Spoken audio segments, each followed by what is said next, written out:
su vecino. Usted puede presentarse. Guillermo Rocatagliata, Universidad de Buenos Aires. En primer lugar, estoy preocupado por lo que decía Rosa María en cuanto a que se ha acabado un modelo educativo y señalaba ahí una tablet y algunos modelos alternativos. Esta universidad a la que pertenezco, que tiene 200 años de historia, genera una dificultad enorme en lo que significa cambios pedagógicos. Yo creo que una cosa es orientarse hacia la atención primaria, pero debe ir acompañado de una enseñanza diferente. No se puede cambiar un paradigma sin cambiarlo globalmente, no en una parte. Entonces nosotros tenemos cátedras muy formales, con muchos años de historia, que hacen que la enseñanza de alguna manera sea muy fragmentada, totalmente en contra de lo que el modelo de atención primaria propone. En algunas de las facultades del foro, en unas sí, en otras no, esto se repite. Yo siempre digo que hay como una relación inversa entre la antigüedad de una casa de estudio y la posibilidad de cambio, ¿no? Yo creo que las casas más jóvenes tienen posibilidades de cambio curriculares mucho mejores que las que tenemos una tradición de siglos. Además, los docentes más tradicionales dicen, bueno, si así nos fue relativamente bien y tenemos premios Nobel y trabajos y papers, etcétera, ¿para qué tenemos que cambiar? Entonces el tema se convierte en algo complicado, sobre todo porque los alumnos andan en el Twitter, andan en el Facebook, andan en otro tipo de alternativas mientras se está dando la clase magistral. Entonces, una de las cosas que creo que OPS tendría que ponerse como objetivo es colaborar con las casas de estudio, no solo en la definición del paradigma, que es lo que hemos hecho toda la mañana, sino en las alternativas técnicas como para favorecer el cambio dentro de las escuelas, cosa muy difícil, y lo digo después de haber ejercido la Secretaría Académica de esta casa durante un cierto tiempo. Es sumamente difícil internalizar en los docentes la necesidad de un cambio de sus estrategias docentes. Y esto es parte del problema. Podemos estar de acuerdo, y creo que ningún docente de esta casa de estudio estaría en desacuerdo en la centralidad de la atención primaria de la salud. Pero la modalidad de su enseñanza no se transmite, ni la necesidad de integración, ni en la práctica, en efecto, en la comunidad. Sí se debate o se emite como una expresión de deseos y de alguna manera se comunica al alumno, pero no se lo lleva a los lugares donde debe estar el alumno. Es decir, en la cursada de pediatría, la cual yo soy titular, los alumnos debieran ir a las guarderías, a las escuelas, a los lugares donde están los niños sanos. Sin embargo, van a los hospitales pediátricos. Y ahí hay un contrasentido. Si yo les estoy hablando de atención primaria de salud, tengo que llevar a los alumnos a las escuelas. Tienen que ver niños sanos, tienen que ver chicos en las plazas, tienen que entender qué es la maduración de un chico normal en primera instancia. No es esto lo que sucede. Entonces, entre el curso y la práctica, yo veo que hay una diferencia sustancial. Y me parece que OPS tendría que trabajar en ayudar a las escuelas de medicina en este sentido. Gracias. Gracias. Samuel Seiref, de la Universidad Nacional Litoral. Yo creo que a nadie le cabe... ¿Su nombre, por favor? Samuel Seiref.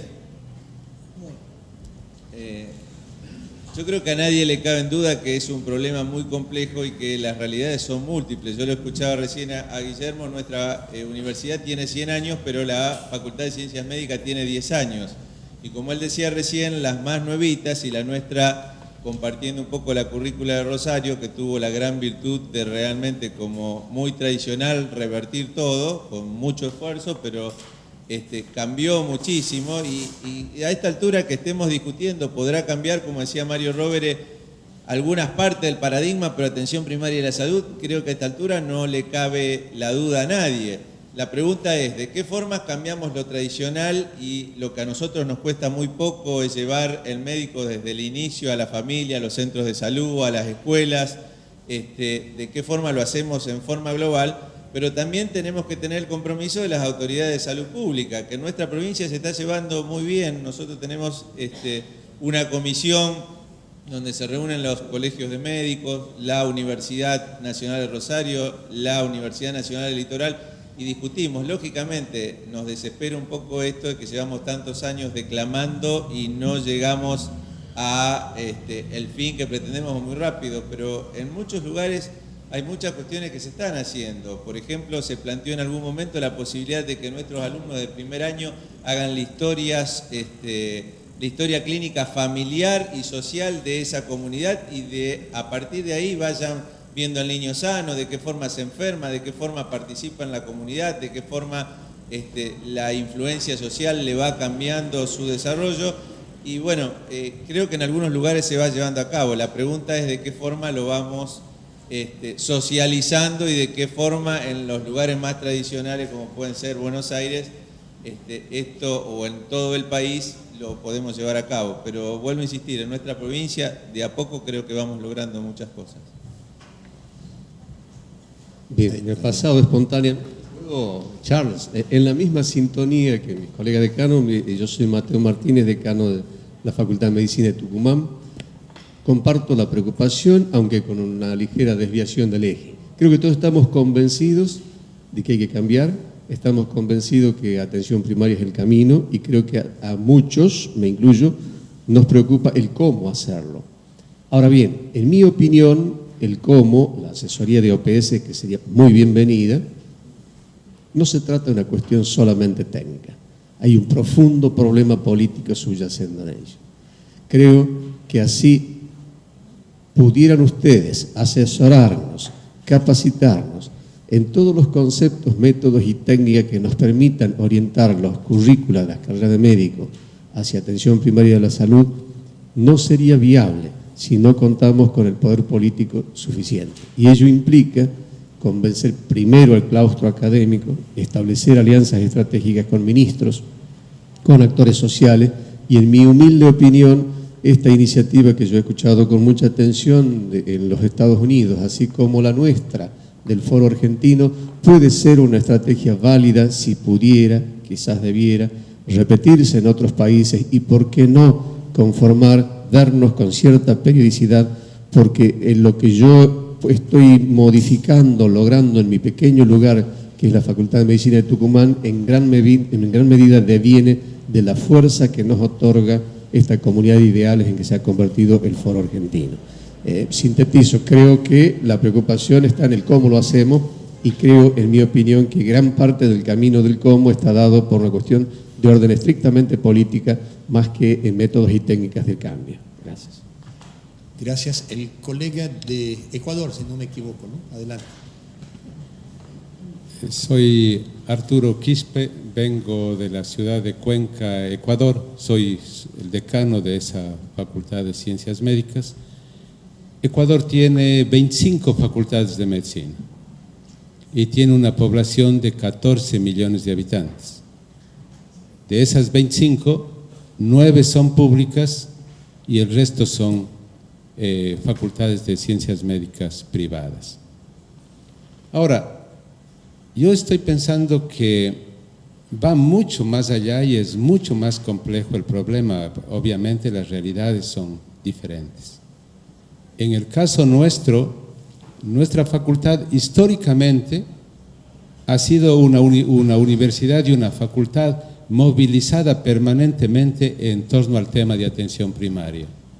Sus estudiantes se han formado en la comunidad. Nuestro modelo ha sido centrado en el estrato, en la comunidad, centrado en la familia. Sin duda, nuestra facultad ha tenido un intenso activismo social y político también. Era un referente de oposición, por ejemplo, al establecimiento de tarifas en los servicios hospitalarios. No.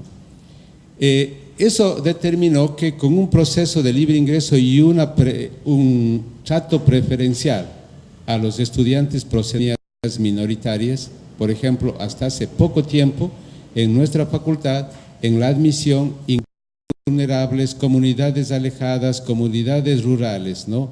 Ellos tenían un trato diferencial, ¿no? Automáticamente les daba el derecho a estudiar medicina, quienes procedían de esas etnias, hablaban otras lenguas, su lengua materna no era el español, eran de los pueblos originarios, etc. Y en nosotros he estado escuchando con atención lo que sucede sobre la misión social de las universidades norteamericanas. Se parece mucho a nuestro trato diferencial y el resultado, en efecto, no hemos cuantificado, pero cuando visitamos las comunidades vemos que los jefes de servicio de las unidades rurales más alejadas de los pueblos indígenas constituidos por nuestros egresados. ¿Qué pasa ahora?